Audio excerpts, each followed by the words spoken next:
Blog Talk Radio.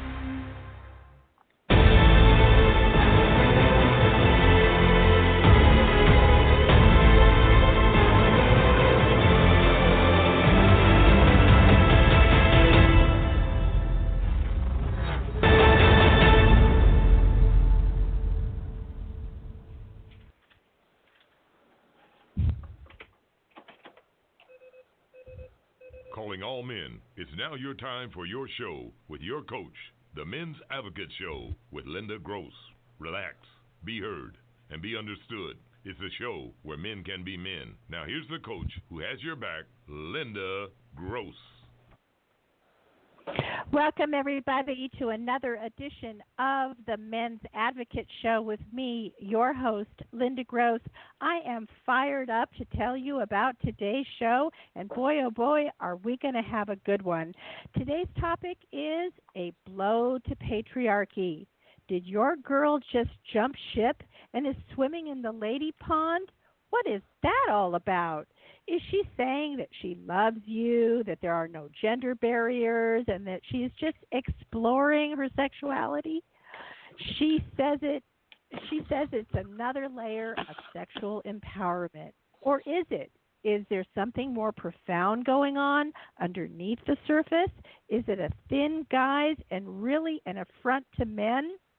I have always wondered why women don't use sex as a tool way more than they do to get what they want. How would it be if we just decided to have a no-sex day because we're revolting because we don't want men to go to war? Right? So I don't know why they don't use this tactic more often, but they don't. So anyway, it's now coming in this new modern form. That's what we're going to be talking about today. The problem here is the beauty is that these women don't even know they're using it as a tool.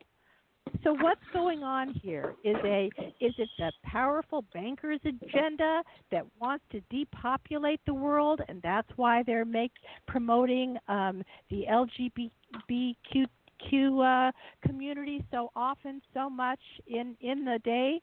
So anyway, we're here to discover what is going on with this topic.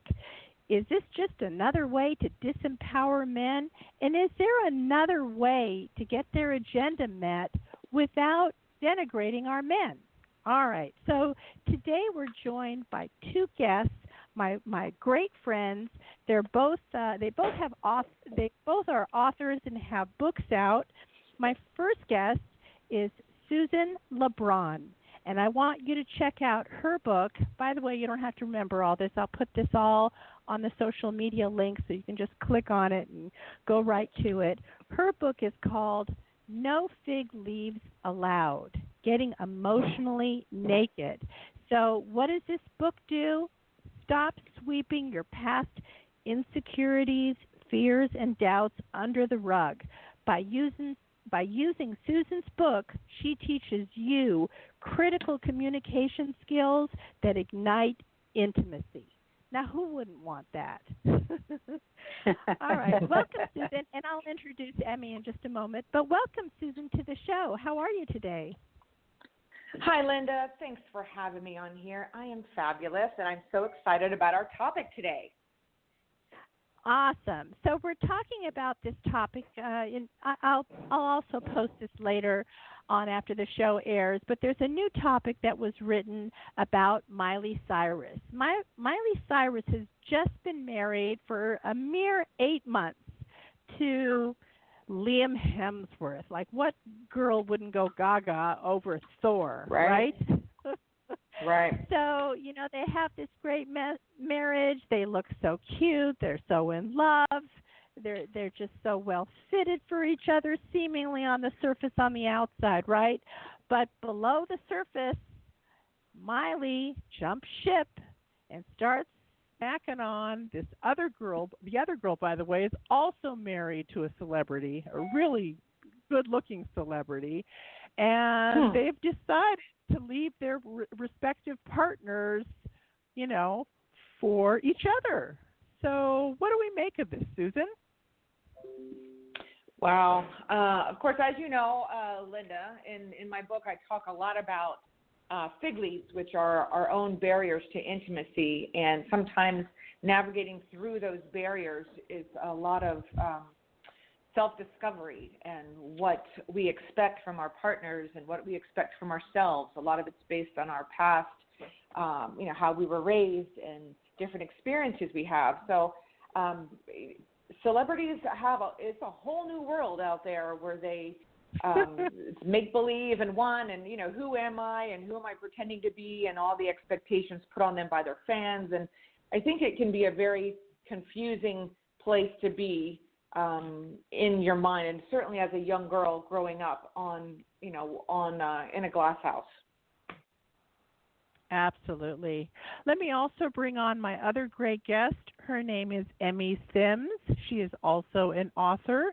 The name of her book is A Little Bit of Pleasure. You'll want to check that one out because Emmy teaches you how to have a better sex life, and who wouldn't want that? Welcome, Emmy, to the show.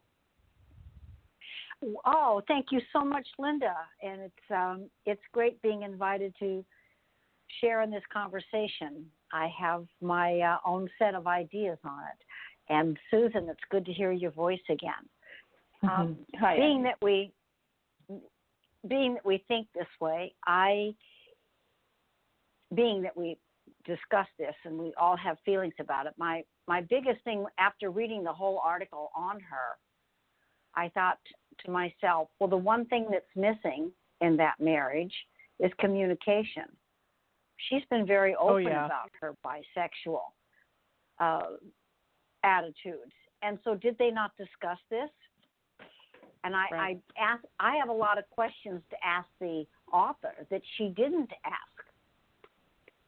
Because I think Susan and both agree. They obviously, to me, based on the author of this article, didn't ask, well, didn't you guys talk about this? Because she's been very open for a very long time about it. Yes, she has, and you're right about that. I don't know if they've talked about this subject to each other, but Miley Cyrus gave an interview way back in that's the key question, right?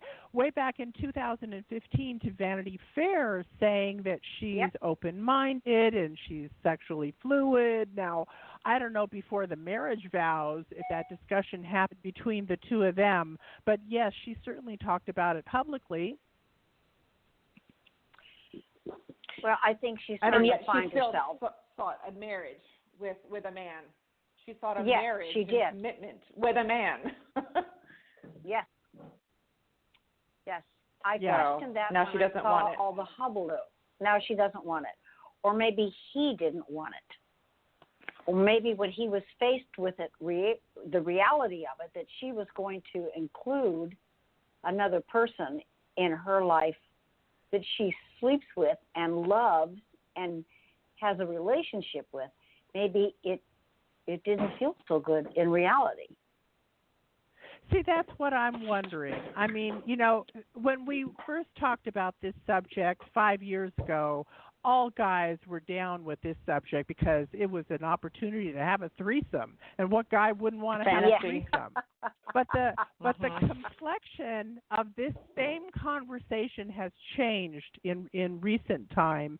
And now the question for the guy is, well, where are we going now? Is it a she versus me, meaning this other woman versus the husband, or is it going to evolve into some polyamorous situation? Like, sometimes you see this person, the woman, and sometimes you see me. Like what is the guy supposed to do with this information? I mean, we get and we support that you're fluid, but what's the guy supposed to do with this information? That's what happens when you blend roles like that. Sexuality. It doesn't matter if it's a man or a monkey. You're going to get satisfied. So you have a woman, a man. If you're going to get married, you have to have certain expectations of what your marriage is going to look like. And that does come down to communication, like Emmy says. Well, it's just like if you guys get married, if people get married and they don't discuss how the money's going to be used or who's going to hold the money, or how's the money going to be divided? Right. who gets an allowance or not? Or do we have, and I see this all the time, they don't talk about it. They get caught up in the wedding and the glow and all of that stuff, and there's no communication. It's like, gee, I didn't know you wanted children. Oh, but I do. Well, I don't.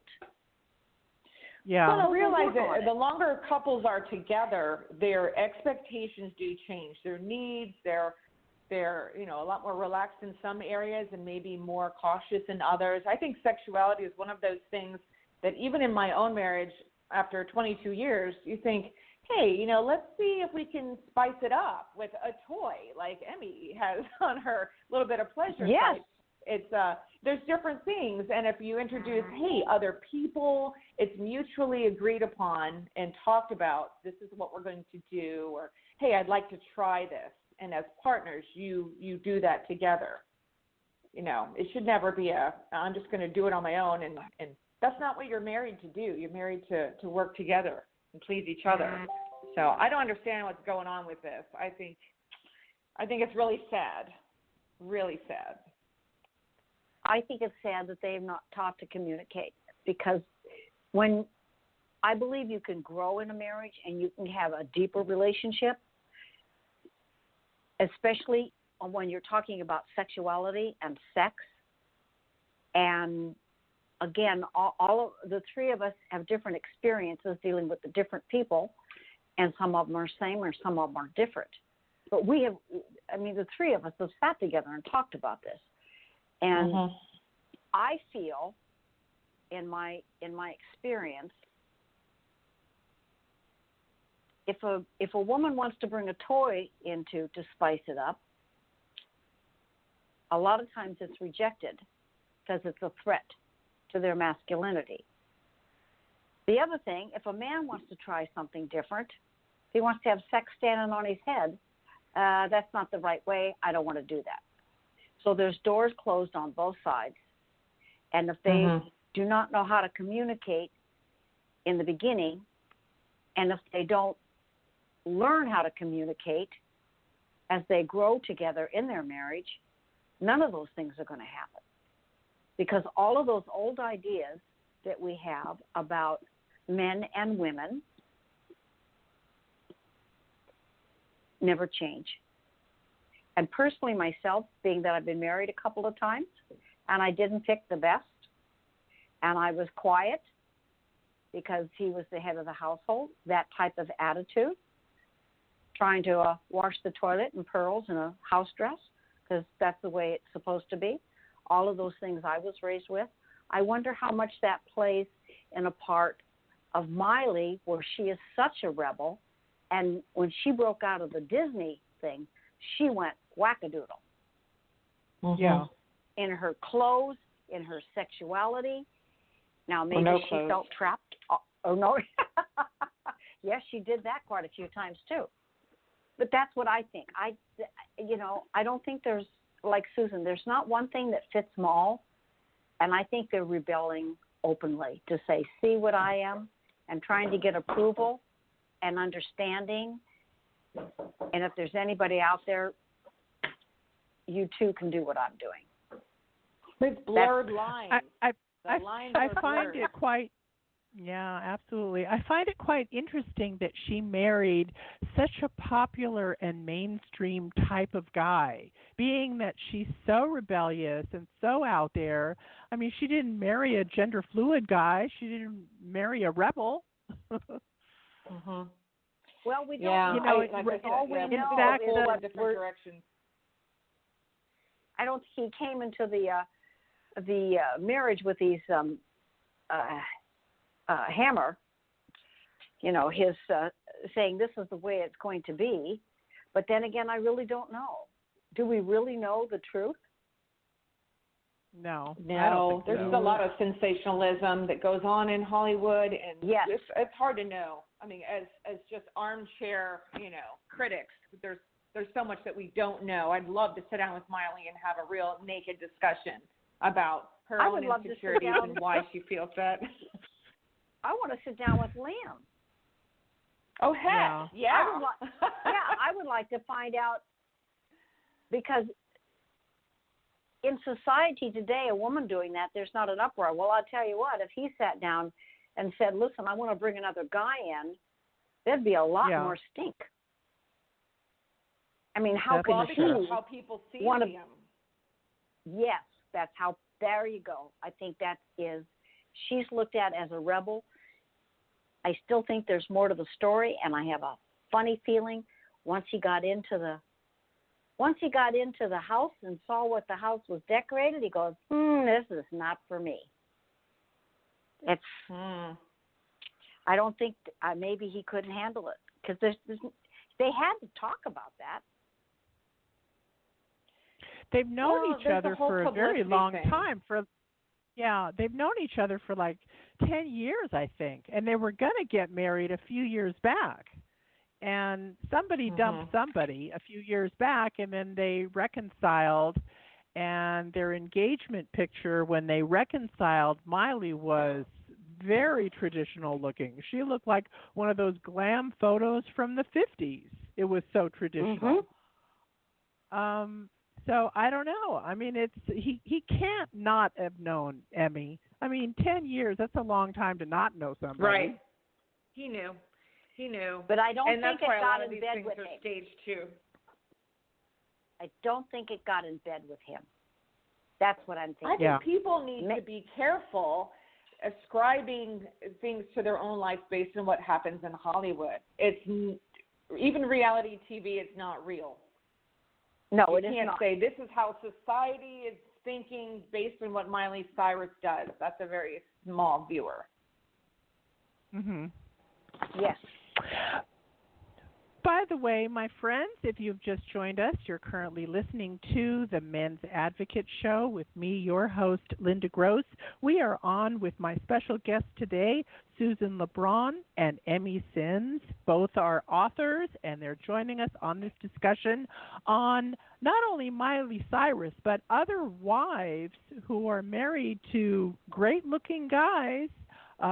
In their cases, they're celebrities, and they've decided to jump ship and swim in the lady pond. Why is this happening? How is this happening? How is this affecting the guy? We're talking about it all. We want you to join in on the conversation. Ask us your questions or your comments or your overview. You can do so easily. Call us at 323-642-1677. Again, that number is 323-642-1677. Also, if you're listening live on Blog Talk Radio, you can also hit us up on the chat line. And the Blog Talk Radio, that address is blogtalkradio.com/DT Linda Gross /DT, like short for dating tips Linda Gross. All right, so we will catch you right back after the break. We're going to continue on this conversation with why these good-looking wives who are married to great-looking guys, why are they leaving the husband to go swim in the lady pond? We'll catch you right back after the break. The Men's Advocate Show with Linda Gross. We will be discussing men's issues, dating, relationships, sex, women, fitness, health, business, men's hobbies, men's rights, and more. She will be talking about excerpts from her men's book, Mastering Women, too. You've heard her on the Men's Advocate Show with Linda Gross. How can you help further? From her Facebook fan page of the same name. Hit the Shop Now button and save this link to your favorites. Make all your usual Amazon purchases, and some of the revenue will support her show at no additional cost to you. No book purchase required. Just start with this link every time. The Men's Advocate Show with Linda Gross thanks you.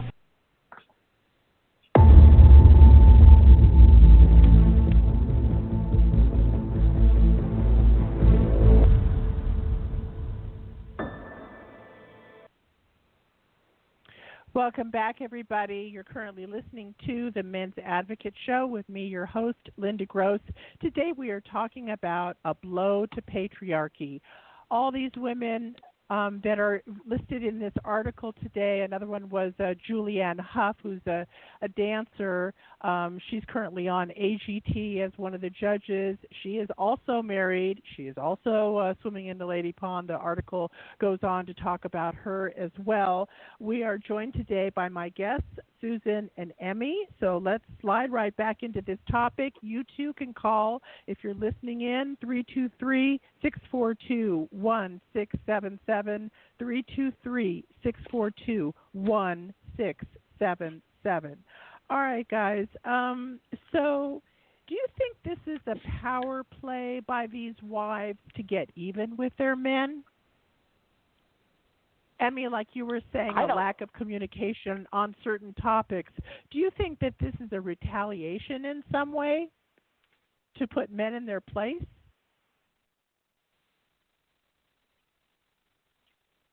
Well, if I may Emmy, speak, are you Linda, yeah. I don't know if Emmy's there.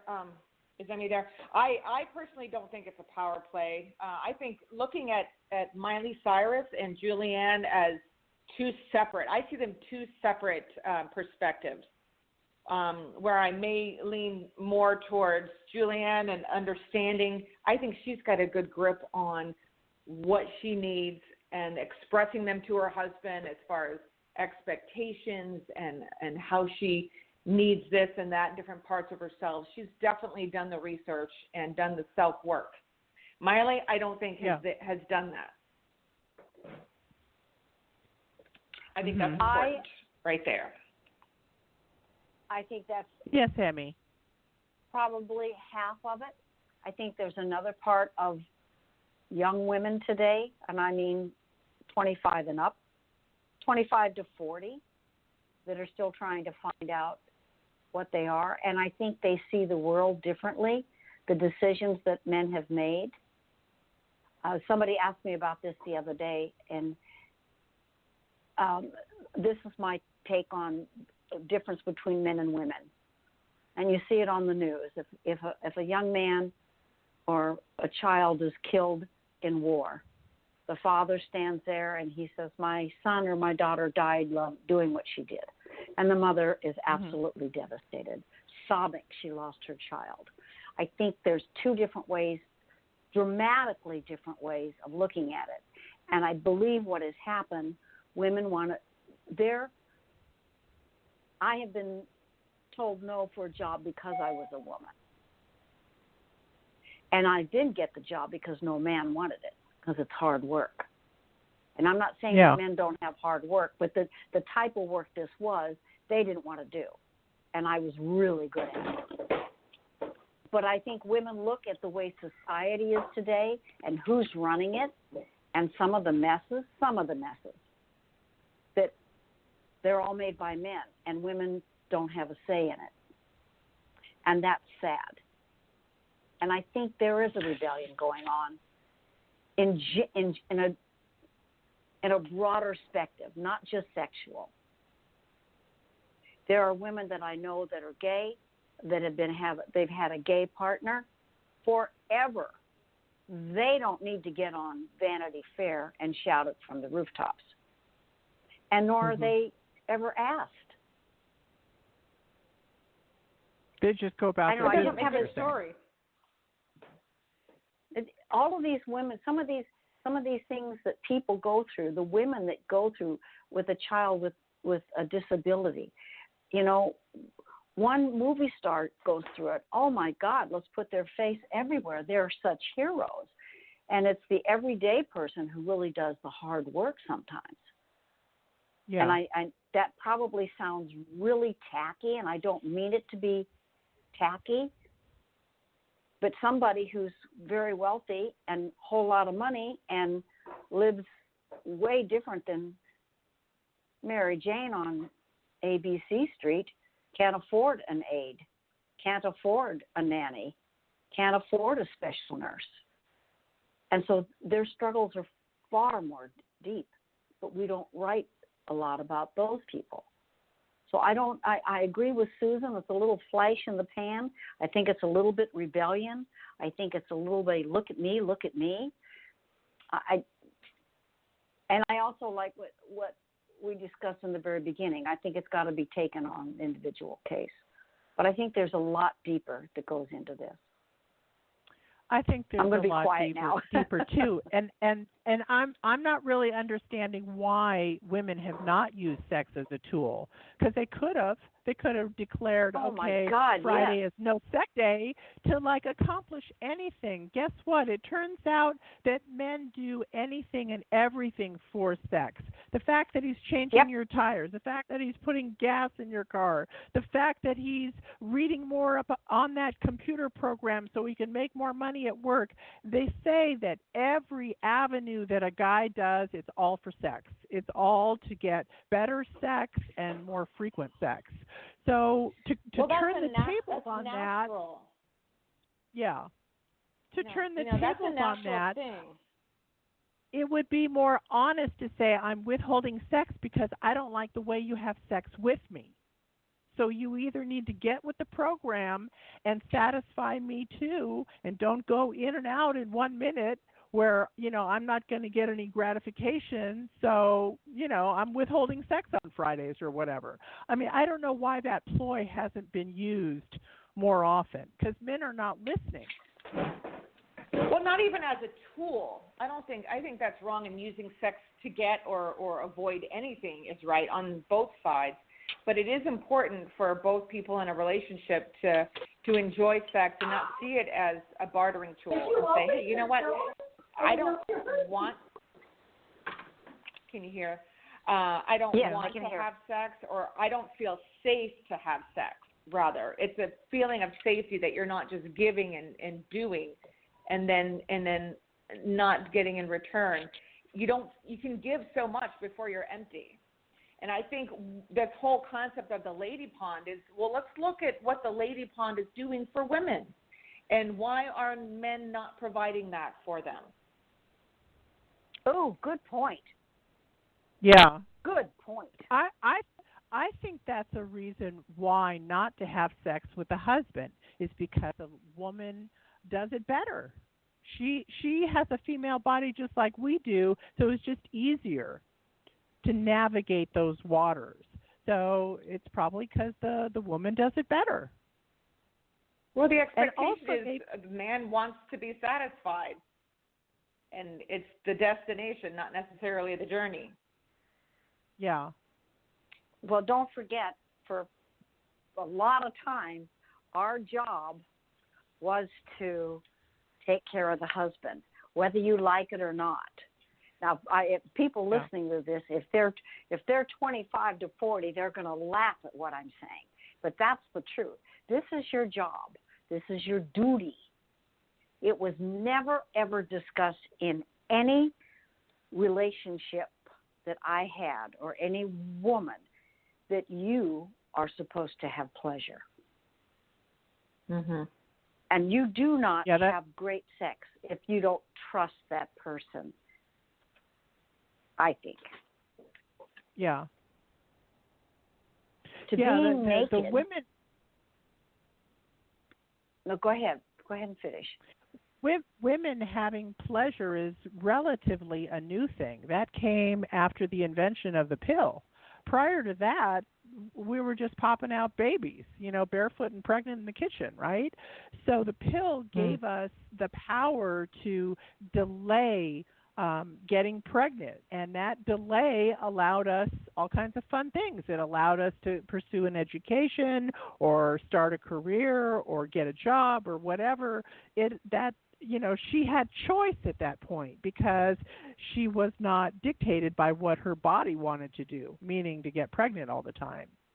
So, with that, it turned from procreation to recreation. So I think in the tens of thousands of years that we've been here, the having pleasure part is really a relatively new thing. Oh, I would say that. Yeah. And I think that's so. where the rebellion comes from. Well, part of deep the down pleasure, too, is knowing that you are confident in pleasing your partner. I don't think any sexual situation is positive unless you feel like, hey, if it's just me getting off on myself, that's one thing, but I get pleasure from pleasing my partner, and he or she would feel comfortable pleasing me, I think. That's how we think. And if you're feel like you're always the one that's giving, or that you're being expected to do this in service or in exchange for, I don't know, him going to work and paying the bills, that's not pleasure at all. That's nope. No. That's like servitude.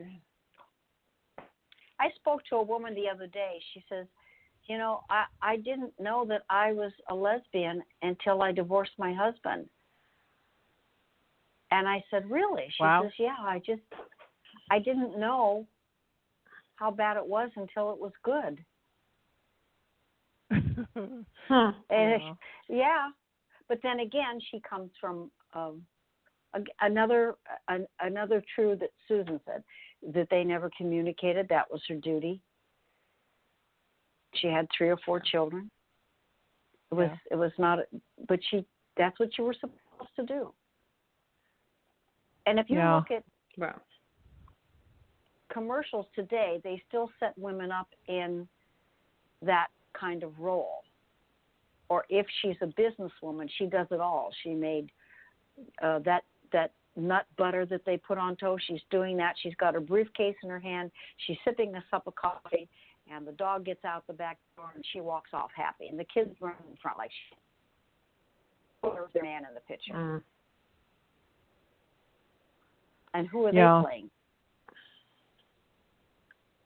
Well, I think we could talk for a week on this. So you think sexuality is a desperate attempt at regaining some kind of power, feeling like you have power?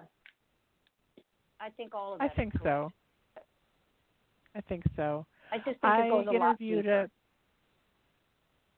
I interviewed a young lady. I think she must have been late 20s, let's call it 28, 29, somewhere in there.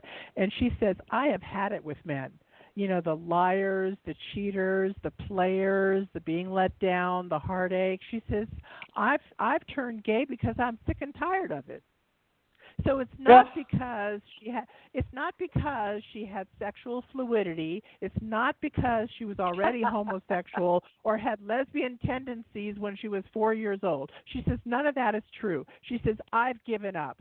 I can't find a decent guy that's not, going to play me and rip my heart out.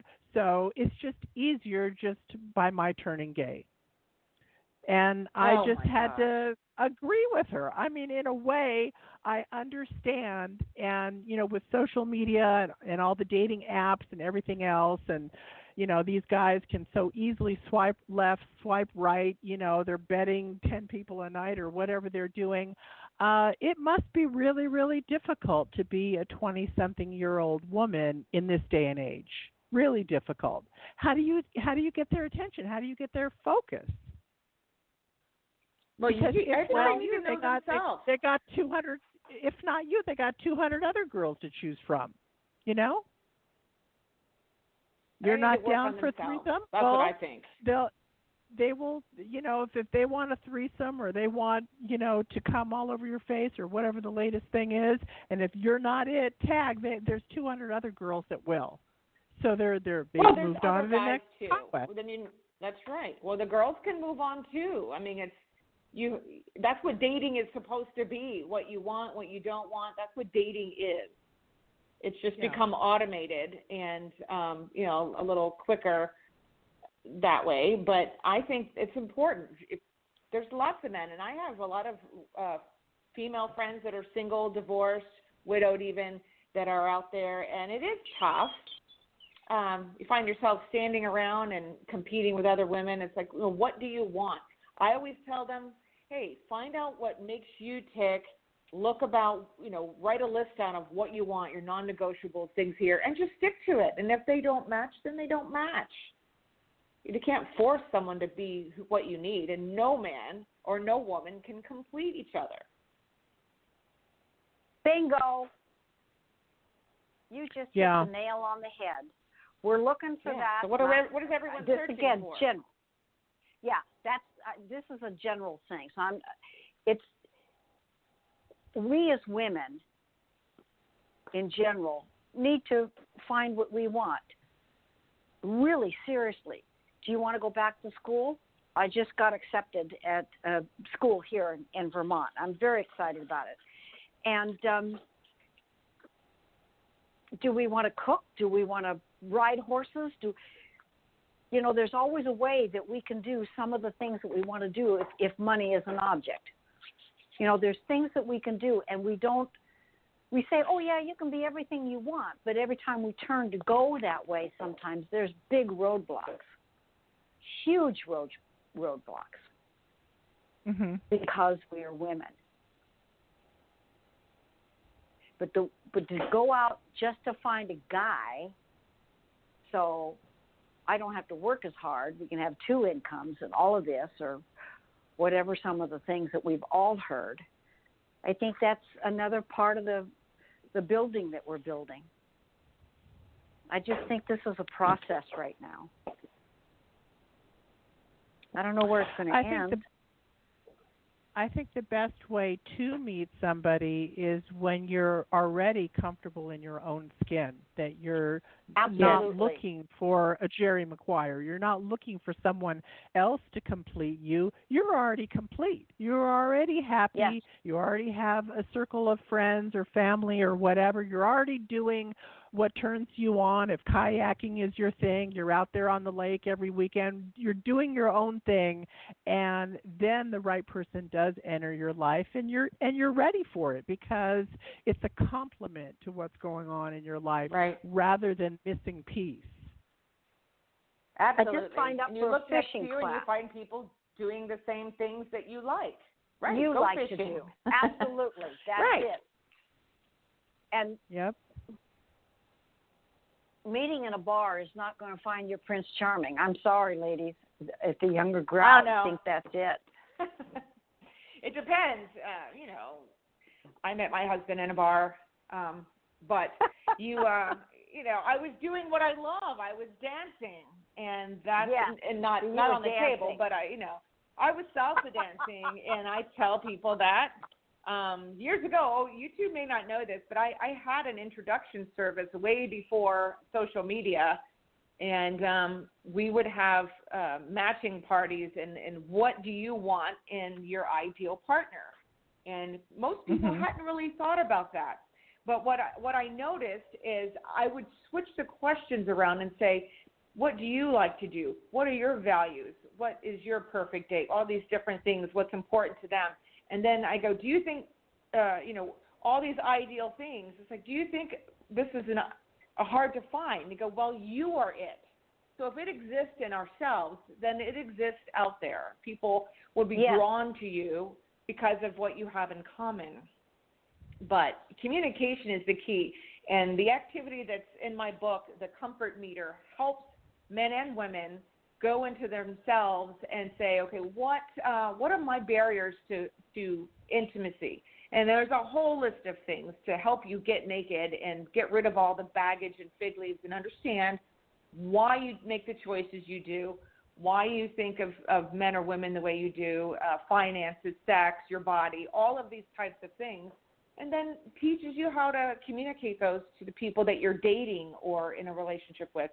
That's where it comes down to, whether it's Miley, Julianne, me, Emmy, you, Linda, anybody who's listening.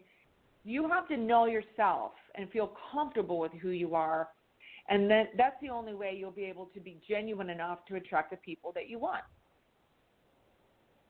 I agree. Absolutely. I agree, too. And I don't think Miss Miley has a clue of who she is. I think internally, I think she's looking. And maybe she just jumped in too quick. Maybe she thought I can make it work. Maybe she thought this is the right way, or this is the good way, or this is the best way for me. All of those maybes. And once she got in the house and closed the door, she realized it was the wrong house. I don't know. Do you think it's sort of like the Catholic girl syndrome, where she was like this, shiny new Disney, product or what have you, and she rebelled in her adult years, and she's just trying to find herself. Maybe she was fit in a mold for so many years during her show that she wants to be anything but that. I agree. I think all of Which it. there's nothing wrong with that, but I mean, maybe for her, maybe she's got to go to the other extreme in order to find some kind of semblance in the middle. Or maybe it's just another mold that people want to put her in. It could be. Yeah. They molded her into Disney. They could have molded her into this vampy freedom sexual being. It could be part of the whole scene. I mean, we're just on the outside looking in. There's so much, and this is a celebrity. It is high profile. How much of this is really Miley? Nobody knows except Miley. Yeah. Yeah. And heck, maybe it's just an effort to sell more records, which which often just happens to celebrities too. Yeah, she has her new album that's released now, and they've only been married for 8 months. How in the heck did you put together an album already? But maybe it's all pre-planned that way. Yeah, we don't know. That's why I think Hollywood, it's really dangerous. It's dangerous to model our lives and decisions and the government and left wing, right wing after what goes on in Hollywood. You can't. It's not realistic. Nothing on so TV what is do we realistic. say to our young girls and our grandchildren who are 4 and 5 years old, who are just now curious about their sexuality? What do we say to them? I mean, it's for millennia we've been taught that heterosexuality is the norm, and now every day in the media, several times a day, I keep hearing QQ and gender fluid, and it's almost like it's wrong to be heterosexual. It's almost like the media wants to abandon that, so in favor of being fluid. What do we do for Okay, young girls? Let me give you another thought that I'm thinking about. We had all through my life, we've seen children that are born different, that have different learning skills, and at the time we never talked about it. We put them away. We hid them. Some of them were killed at birth because they were different. Today, that doesn't happen. Today we have rules and we have laws to protect children with special needs. And so now it looks like we have a rash of them, but they've always been there. They've always been there. We just didn't know about it. Nobody talked about it. I think we've always had people silently gay. The man who started and discovered and drew Wonder Woman, he was a polyamorous. Is that how I can never get that word right. Polyamorous. Anyway, he lived with polyamorous. Yeah. He had 2 wives and 4 children. Wow. And he lived like that his whole life. And his girlfriend was Margaret Sager's niece. And for the audience, Margaret Sager is the one who started the voting rights for women. She was a rebel then. I mean, they have had these kind of marriages for a very long time. In other cultures, it was common. It's only once we came across the boat that became bad. You couldn't do that anymore. And you didn't, and even in history, the children that were different, they never got a chance to see all the special talents. And so now everything's out in the open. Somebody has taken the rug and shook it out. And I just think we'll find our level. I mean, that's just one example that I can think, that everything was hidden and everything was quiet and you didn't talk about it. locked Heck, up in in some the cultures, basement. they might kill you for being out of the norm. You know, And I some mean, cultures- everything that's was, true. Yes, you were killed. In some they would cultures, stone you in a the public person square. that was a he/she, they called them, was considered Yeah. a Demonic, spiritual yeah. guide. Yeah. No, not Are demonic. you talking the about opposite. a hermaphrodite born with both sex organs? Is that what you're talking No, about? that They're born somebody that way? was more feminine than male, or he had both genders in. Or if you have a man that was gay, they can say a sharma. That's the word I was looking for, a sharma. Mm-hmm. He had the ability to see both sexes, and so they thought he was spiritual. There were Indian tribes that or sharmas, and that was what they were. They were gay, and they had a gift. We don't look at it that way here. In other cultures, they did. In other cultures, they killed them. In other countries, they killed them. Anything that's different that doesn't fit in the norm. And we do that here with our words and our books and our judgment. If somebody's different, that's why I think what you're doing, Linda, having these kind of guests that have difference of opinion and different ideas is so helpful to people. And our books. Well, it's sad that men would feel like they have to defend themselves against women when they love our bodies. Well, of course, there's gay men too, but sexuality, sex. I think there's sex, there's a couples, there's like I said, blurred lines everywhere. Everyone's trying to figure out how they fit in. And as far as what to tell your 4- and 5-year-olds about their sexuality, they're teaching them crazy stuff in school. They're teaching them all these different options. It's a buffet of sexuality. And it is really confusing, I think, to be bombarding young, formative minds with all of these options when really we were born, as I was raised traditionally, with two. You were male or a female, and that was based on your body. And then, because feelings can come and go, and love comes and goes. It's just this elusive concept and fluid. It's like you can be one day and change the next. That's very unsettling for a child who's trying to form a foundation of who they are or where they fit in their own household. I never thought about my sexuality when I was 5. Never. Oh, they're thinking about it now. I mean, not on their own per se. I have a very good friend. She's a famous matchmaker. She has her own TV show, actually. She has a second grader, a daughter who's a second grader, and her school was asking her on a daily basis, the teacher was asking her, what gender do you feel today? My friend ended up taking the daughter out of the school. I would have too much, too soon. They can't even process that information.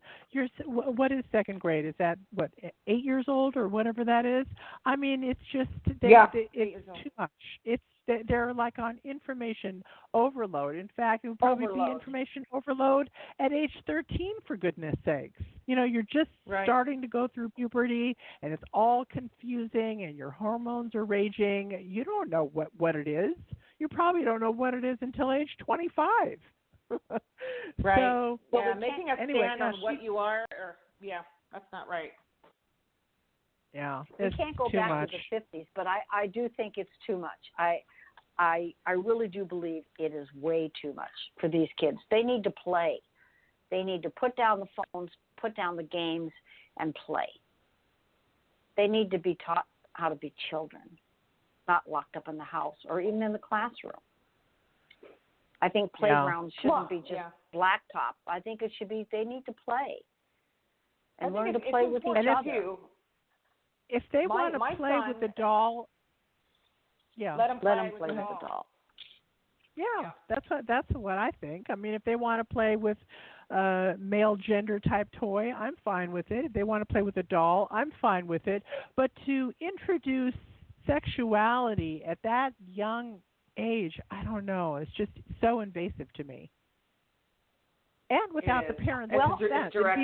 It'd be one thing to say, did I get the parents' consent to ask your child this? That'd be a whole nother ball game. But to just go ahead and ask as standard operating procedure every morning, no. Nope. No. It's on the same level of. I was going to say that in one of my daughter's classrooms a couple of years ago, that a student stood up who was a girl. Was allowed to stand up and make an announcement that she was now going to be seen as a he, and would now be using the boys' bathroom, and this is my new name. And the kids, the parents were not told this was happening, and according to the school, they don't have to notify the parents when this is going on in the classroom. And all these children were listening to this going, what in the heck? Hell? 7 and 8-year-olds going, what does this mean? So you mean I can be a boy tomorrow? That's confusing. I think they're guiding, the agenda is guiding children's minds. So they can, yes, you can be an astronaut. You can be a boy. I think that's wrong. Yeah. I agree. Meanwhile, the boys were saying, if a girl can be a boy, what am I? Yep. Yeah. That's a little disillusioning for men today. They don't know what being a man is anymore. No, it's not okay to be a heterosexual man today. That's what I'm getting out of all this social media. I mean, it's okay to be fluid. It's okay to be gay. It's okay to be polyamorous, and all the different flavors in between. The one category that it's not okay to be is a heterosexual man. I'll give you an example. I was at a heterosexual man myself. So do I. I know, don't we all? Us old timers. I was at a new museum in downtown LA. It's called the Broad Museum. Totally love it. If you're into art, it's such a great museum. Anyway, at the end of the tour, you have to make a potty stop and whatever. And in California, over the last 18 months or so, we passed laws here that if you're over a certain size business, then you have to have gender-neutral bathrooms, right? So since it's a brand new museum and since it exceeds that size, requirement, we're following the hallways to find out where the bathroom is. Okay, so the women's bathroom is clearly labeled. It says women with the sign with the dress, go this way. All right, fine. And the guys who were in my group, they're like, well, where do we go? There was no men's bathroom. So my husband went to go ask the guide, like, okay, so where do the guys go? Because we got to go too. And he goes, oh, there's a, the changing room where you change the diapers, the family bathroom. The men go in there. But there is no sign in the hallway that says men's bathroom. I think that's wrong. Like, what's up with that? I think it's ridiculous. I'm okay that there's a family. I think it's okay that there's a family bathroom, but there should be a men's room. Like, what's up with that? There should be a changing table in both of them. There should be a changing table in both of them. I don't understand that. How do you ladies feel that there's no men's bathroom? I don't agree with it. I would like to know why. I'm a wire person. I want to know why. I always want to know why. Why do bathrooms behind have genders? I think the why is that it's okay. In 2019, it's okay and acceptable to be fluid, but it's not okay to be a heterosexual male. I mean, that's the message I'm getting from it. Yeah, they have to squash all their natural desires and inclinations. I don't know. I think it's really sad that they don't feel like they can be. And then they can't be a man. Yeah, I agree with that. I think it's very sad. And what are women doing with that? They're saying, well, if you're not going to be a man, I'm going to go be with a woman. How is that any better? Yeah. It's all of the individual. It's the individual, and everyone's generalizing these articles and these agendas across the board, and that's not accurate. That's not right. I don't have an answer. I don't think it's think right. men I have think to it's learn discrimination just like in women. the other way. No, I don't know Yeah, about I that. think I think they have a lot more. I think they have a lot more privileges and can get away with a lot more, and can, listen. If they had to have a baby or they went through menopause, trust me, they would love to be a man. If they had to go through some of the things that we have to go through, it's But I wouldn't want to be a man. I wouldn't want to be a man. No. It's hard. Well, it's hard work. Either. So taking the bathroom away, that's an all show you? I mean, like, what is that? I would have to ask. That doesn't make any sense. Linda, do us a favor. Call the thing and ask them. Okay, maybe yeah. Find out. I think I will. And then, that maybe the guy didn't know there was a man's bathroom. Yeah. Maybe. There's a lot of laws. There's a lot of laws.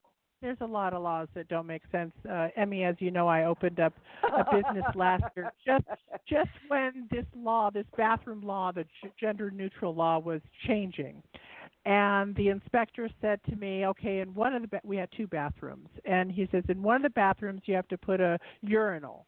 And I'm like, wait a minute, how is that gender neutral? Because if a male is coming to my establishment for the first time and he doesn't know which one is the female bathroom or the male bathroom, what's he going to do? Pick a door to figure out which one has the urinal? I don't get it. Like, if you're going to make a urinal law, shouldn't the urinal be in both or in neither? And it's a one-person bathroom. Like, you need a urinal for anyway. If you're at a stadium when there's, 40 stalls or whatever, okay, I get that. Then you're going to need urinals. But I said it's a one-person, single-use room. It doesn't need a urinal. Oh, no, we fought on that for like 3 months, but he forced me to put a urinal in one of the bathrooms. I'm like, that's discrimination. That's against what the law is intended for. He still made me put it in. So go figure. I don't know.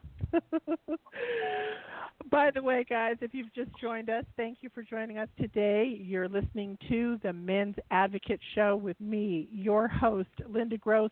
Today we were talking about a blow to patriarchy. We were on with my guest, Susan LeBron. Be sure to pick out her book, and I'm going to post this on my social media, so you can just click on the link and go. The name of her book is No Fig Leaves Allowed, Getting Emotionally Naked.